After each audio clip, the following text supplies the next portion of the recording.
bien et que vous êtes en forme pour pâtisser avec moi. Aujourd'hui, nous allons réaliser un gâteau d'anniversaire Ferrero Rocher. Bon, sur le mien, il n'y avait pas de Ferrero Rocher. On est en été, c'est pas trop le moment des Ferrero. Donc pour remplacer, j'ai décidé de prendre des Kinder Bueno et une tablette de Ferrero Rocher. Mais c'est vraiment un gâteau idéal pour les anniversaires. Un gâteau tout chocolat, trop gourmand, franchement il était à tomber. Voilà, j'espère que la recette vous plaira. Je vous laisse avec les ingrédients et la recette en vidéo.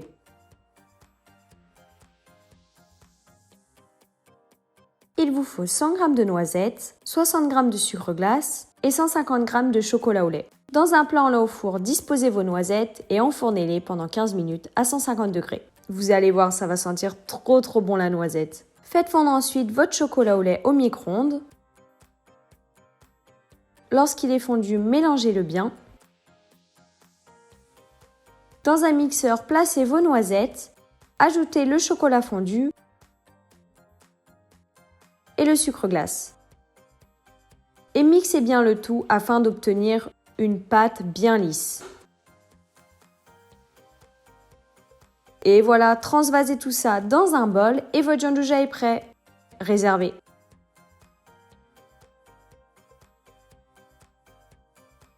Il vous faut 2 blancs d'œufs, 20 g de maïzena, 60 g de poudre de noisette, 80 g de sucre, 20 g de farine et 2 œufs. Dans un saladier, cassez vos œufs,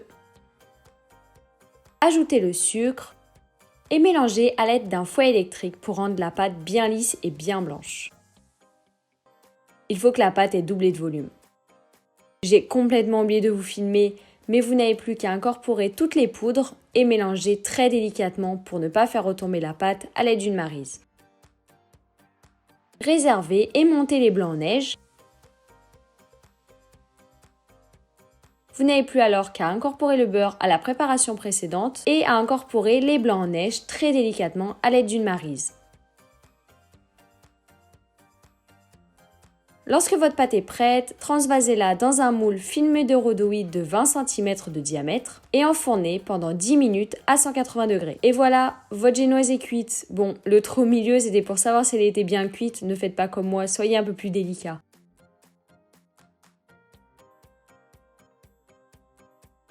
Il vous faut 2 jaunes d'œufs, 70 g de chocolat noir et 30 g de chocolat praliné, 30 g de sucre, 220 ml de crème et 50 g de gianduja. Pour commencer, faites fondre vos chocolats et réservez. Dans un saladier, ajoutez les jaunes d'œufs, le sucre et mélangez bien.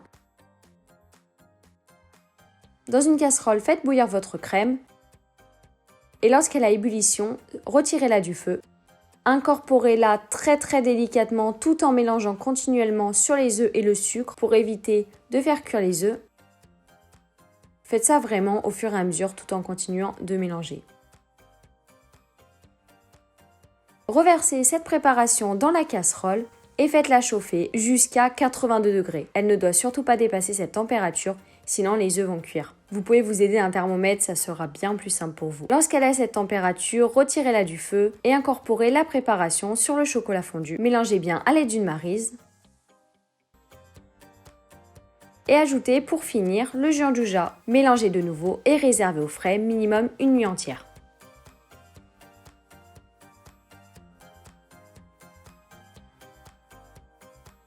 Commencez par faire réhydrater. Il faut 4 feuilles de gélatine dans un bol d'eau froide et réservez.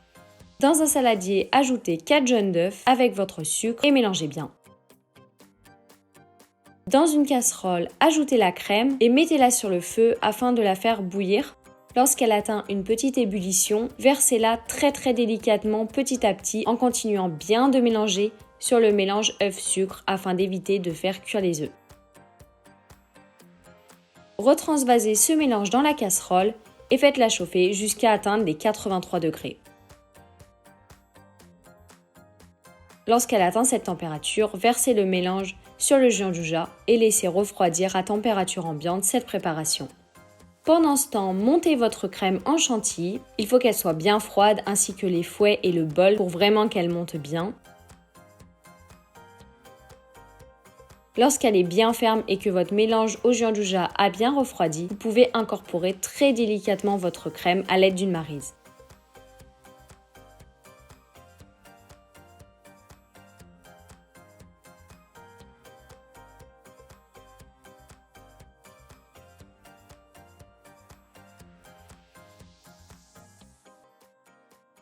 Regardez-moi la texture de cette mousse.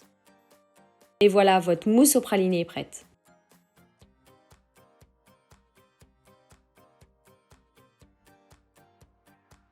Maintenant, place au montage. Pour commencer, versez de la mousse sur un cercle à pâtisserie que vous aurez bien sûr filmé de rhodoïde pour ne pas que la mousse ne s'échappe. Mettez de la mousse sur les bords pour bien qu'il y en ait de partout. Et réservez. Bon, là je me suis complètement ratée, j'aurais pas dû faire comme ça, mais j'ai imbibé mon cercle de génoise, j'ai ajouté mon crémeux au chocolat. Et vous voyez bien, j'ai voulu essayer de retourner ma génoise, mais elle était vachement fragile à cause de l'imbibage. Donc il faut mieux mettre d'abord le disque de génoise, l'imbiber et mettre le crémeux au chocolat après l'avoir déposé sur la mousse. Mais bon, vu que c'est au milieu, ça se voit pas, donc c'est parfait. Ensuite, rajoutez de la mousse et refaites pareil. Mettez votre disque de génoise, imbibez-la bien.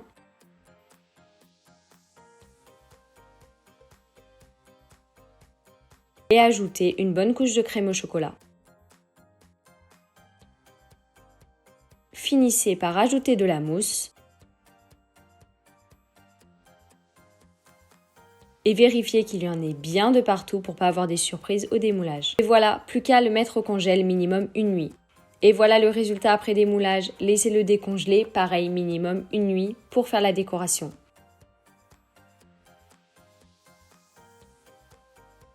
Pour la décoration, dans un bol, faites fondre votre chocolat noir avec le beurre.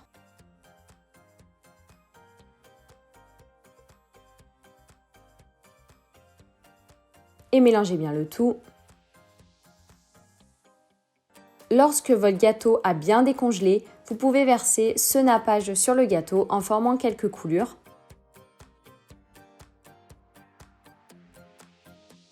Faites vite parce que le chocolat refroidit assez vite. Pour terminer avec la décoration, j'ai voulu faire une ganache au Nutella. Donc faites fondre du beurre, ajoutez-le sur le Nutella et mélangez bien le tout. Mettez cette préparation dans une poche à douille et pochez vos cercles autour du gâteau.